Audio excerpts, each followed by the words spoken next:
Ciao a tutti, come va? Spero bene. Oggi vi voglio parlare di un altro strumento che mi ha accompagnato in questi anni. Il clarinetto. Lo conoscete?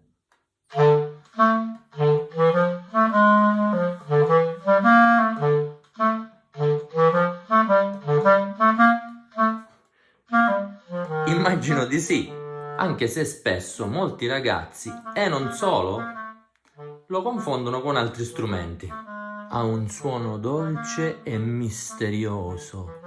In base al genere musicale riesce a dare il calore e quel colore particolare di cui spesso una composizione necessita.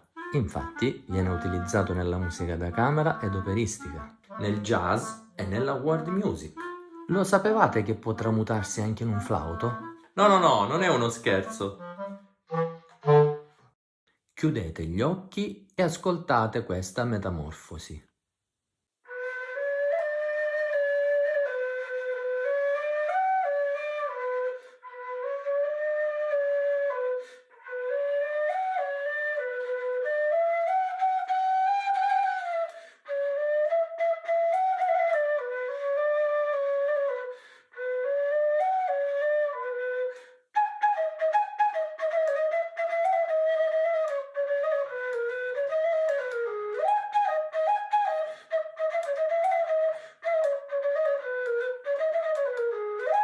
Un caro saluto a tutti da Carmelo Salemi, a presto, ciao!